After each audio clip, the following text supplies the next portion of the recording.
ఆ ప్రతిపక్ష party general secretary Sajjala Ramakrishna Reddy గారు మరి నిన్న దెయ్యాలు వేదాలు వల్లించినట్టు కొన్ని వేద మంత్రాలు వల్లించారు.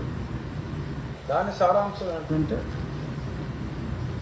అమరావతిలో మహిళల్ని వేశ్యలుగా వర్ణించిన వ్యక్తుల్ని, సాక్షి మీడియాలో వర్ణించిన వ్యక్తుల్ని కృష్ణరాజు అనే ఒక పనికిమాలిన ఒక జర్నలిస్టు, అలాగే మరి ఒకప్పుడు ప్రెస్ కౌన్సిల్ చైర్మన్ కూడా మరి జగన్మోహన్ రెడ్డి గారు ఆ వ్యక్తికి ఇచ్చాడు. ఆయన ఇంటి పేరు కొమ్మినేని, ఆయన ఒంటి పేరు శ్రీనివాసరావు, కొమ్మినేని శ్రీనివాసరావు గారికి మరి ఆ పదవి కూడా ఇచ్చారు. మరి ఒకప్పుడు విలువలు ఉండి అది చూసి పదవి ఇచ్చుంటారు, తర్వాత వలువల్లాగా విలువలను కూడా ఆయన వదిలేసినట్టున్నాడు. సీనియర్ జర్నలిస్ట్ కొమ్మినేని శ్రీనివాసరావు గారు వారు ఫోటోల్ని, తమని అవమానించిన వారి ఫోటోల్ని చెప్పుతో కొట్టారు. ఇప్పుడు దానికి శ్రీమాన్ సజ్జల గారు ఏమన్నారంటే, రాక్షసులు పిశాచాలు కూడా, రాక్షసులు పిశాచాలు ఇలాంటి పనులు చేస్తాయి ఏమో, వాళ్ళు కూడా చేయలేరేమో, ఇదంతా కలిపిన ఆ సంకర జాతి ఏమో అంటారు. బహుశా ఆ సంకర జాతి వాళ్ళు కాబోలు. ఇది ఎవరైనా వెరిఫై చేసుకోవచ్చు. నేను చూసినట్టే చెప్తున్నా. ఇదంతా మరి సంకర జాతి వాళ్ళే కాబోలు. ఒక ఆర్గనైజ్డ్గా కమ్ముకొస్తూ చేస్తున్నారు. అక్కడ ఆయన చిన్న భాషా చతురత వాడాడు, నాకు మావత్తు ఇచ్చాడు. ఆయన ఆంతరంగం ఏంటో ఎవరికైనా సరే ఇట్టే అర్థమవుతుంది. మరి ఆ కమ్ముకొస్తున్న వారిని అక్కడ అన్ని రకాల కులాల వారు ఉన్నారు, గురికాస్ట్ వారు ఉన్నారు, చాలామంది ఉన్నారు. రెడ్లు కమ్మవారి కన్నా ఎక్కువ శాతం ఉన్నారు. మరి ఆయన ఎవరిని ఉద్దేశించి ఆ మాట అన్నారు? లేదు, కొందరిని స్పెసిఫిక్గా ఉద్దేశించినట్టు. మరి ఆయన కూడా ఒకప్పుడు జర్నలిస్టు. మరి ఆయన భాషా సౌరభాన్ని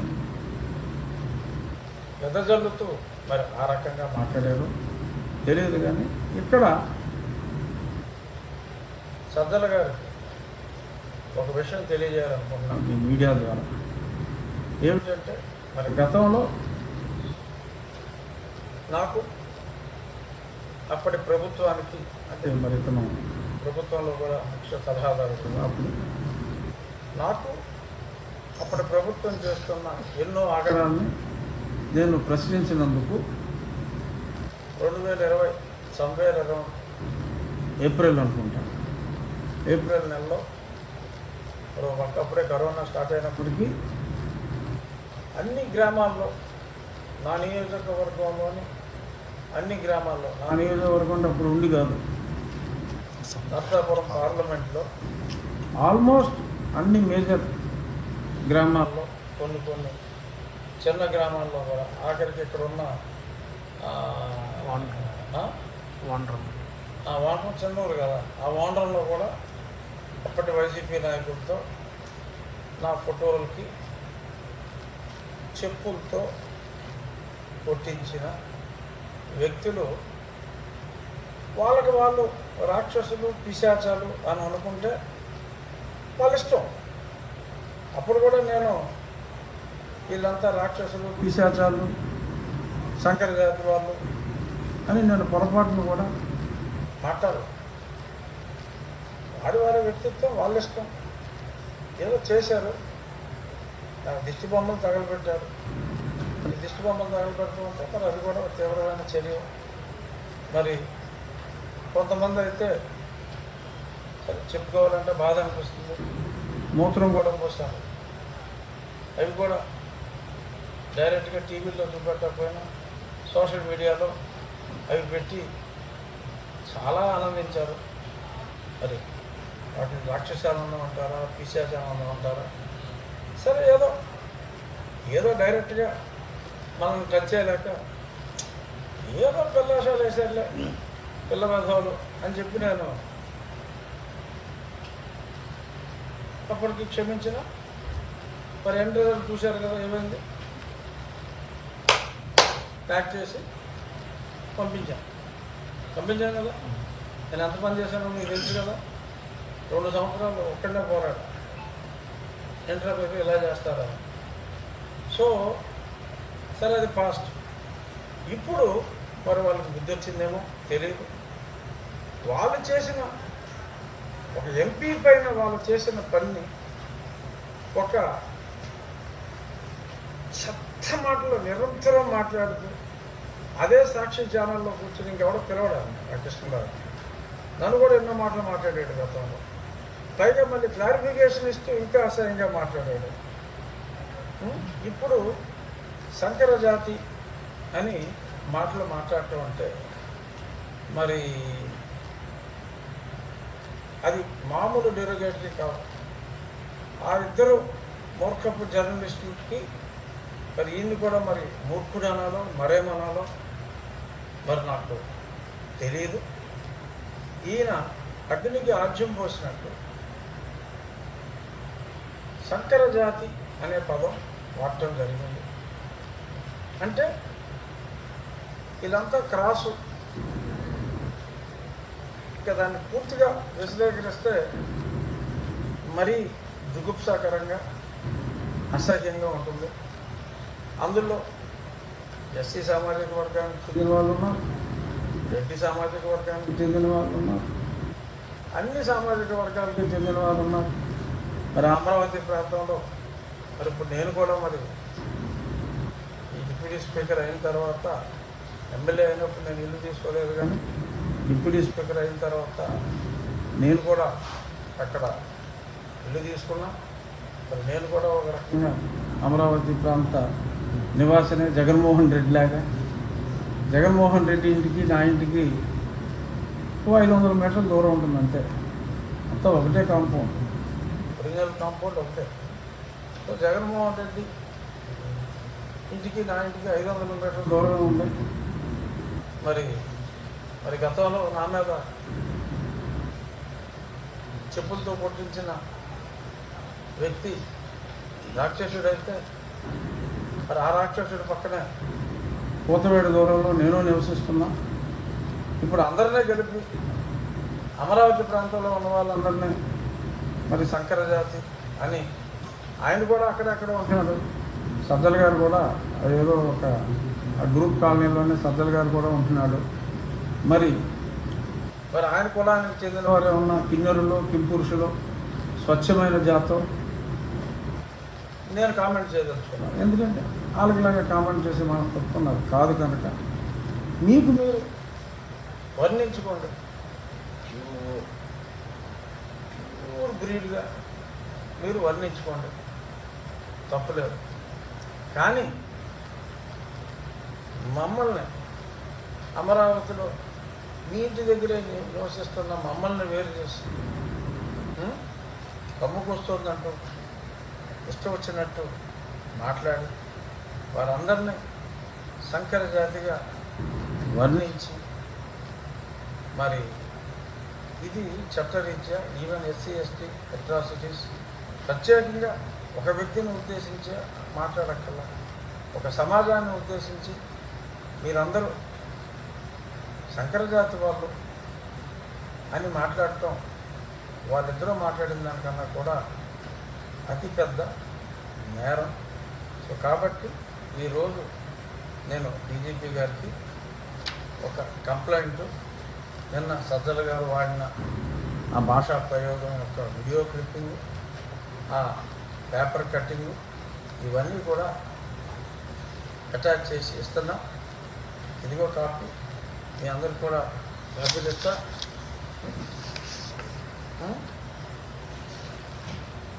సో కొంచెం షూట్ చేసుకోవచ్చు. కొద్ది కింద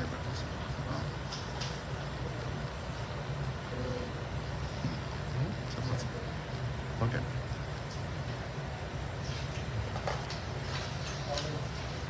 కాపీ కూడా చూసుకోండి. ఇంకో తలకో కాపీ ఉంది.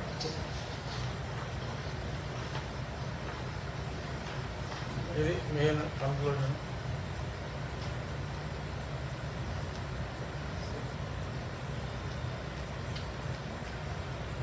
అలా మొత్తం కనపడితే సో ఇది కూడా కాపీలు ఇస్తాం. ప్రింట్ మీడియా వాళ్ళు కూడా తీసుకోవచ్చు. ఆల్రెడీ నా డిప్యూటీ స్పీకర్ ఆఫీస్ నుంచి నా మనిషిని తీసుకుని డీజీపీ ఆఫీస్కి ఇవ్వమంటం జరిగింది. నేను కూడా డీజీ గారికి ఫోన్ చేసి కూడా మాట్లాడతాను. ఈ విషయాన్ని సీరియస్గా తీసుకోవాలి. ఎంత చేసినా మరి నిన్న ఒక వ్యక్తి దొరికాడు, ఇంకో వ్యక్తి పారిపోయాడు. మరి ఎందుకు పారిపోయాడో తెలియదు. అతను మాట్లాడింది తప్పు కానప్పుడు. అన్నిటికన్నా ఆశ్చర్యకరమైన విషయం, మరి సాక్షి యాజమాన్యం కూడా రన్ చేసేది ఒక మహిళే. మరి భారతిరెడ్డి గారు బాగా తెలుసు.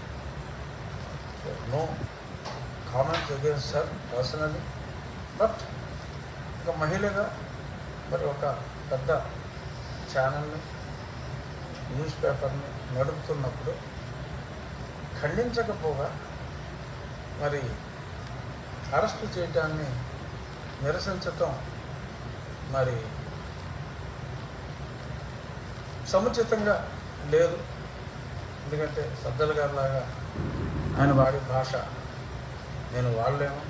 నేను జర్నలిస్ట్ కాకపోయినప్పటికీ ఇప్పుడు కూడా నా సభ్యత, నా లక్ష్మణ రేఖల్ని దాటి నేను అసభ్యంగా మాట్లాడలేదు, మాట్లాడకూడదు, మాట్లాడలేను కూడా. సో కాబట్టి అది వారి విచక్షణకే మరి దీన్ని ఖండించాలా, ఖండించకూడదా అనేది. ఎందుకంటే వారు కూడా వారానికి 3 రోజులు అమరావతి ప్రాంతంలోనే నివసిస్తున్నారు. మేమున్న దగ్గరే మళ్ళీ మెట్టు ఒక్కనిస్తున్నాం. సో కాబట్టి ఆ పార్టీ నాయకులు మరి ఇటువంటి వారిని ఇంకా ప్రోత్సహిస్తూ పార్టీలోనే ఉంచుకోవాలా. సరే ఉంచుకుంటే పాలకపక్షానికి మంచిది అలాంటి వాళ్ళు. ఎందుకంటే సెల్ఫ్ గోల్ చేసుకుంటూ పోతూ ఉంటారు. కానీ మనమే రాజకీయాల్లో ఆత్మహత్యలు తప్పితే హత్యలు ఉండవని చెప్పి నేను గతంలో కూడా ఎన్నోసార్లు చెప్పడం జరిగింది.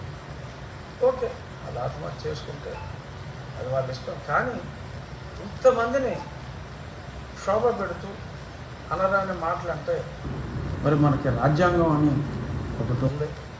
ఆ రాజ్యాంగంలో వాస్తవాంతం వచ్చినప్పటికీ ఇష్టం వచ్చినట్టు, నోటుకు వచ్చినట్టు వాక్కూడదని చెప్పి కొన్ని రూల్స్ ఉన్నాయి. మరి నిన్న చాలామంది మహిళలు మరి సాక్షిలో ఈ రకంగా వచ్చినందుకు మరి ఆ సాక్షి ఛానళ్ళ మీదకి వెళ్ళటం జరిగింది. మరి గతంలో ఒక పదం అనాలోచితంగా మరి ఒక వ్యక్తి ఏదో చాలా సినిమాల్లో కూడా హీరో డ్రెస్సులు కూడా సినిమాల్లో ఏంట్రా బోసడీకే అని అంటం కూడా జరిగింది. సో అదేదో ఒక మాటగా మరి బోసడీకే అంటే బోసడీకే అంటే మరి ఇన్ని అర్థాలు ఉన్నాయని చెప్పి మాట్లాడారు. ఆ మాత్రం మా కార్యకర్తలకు కోపం రాదా?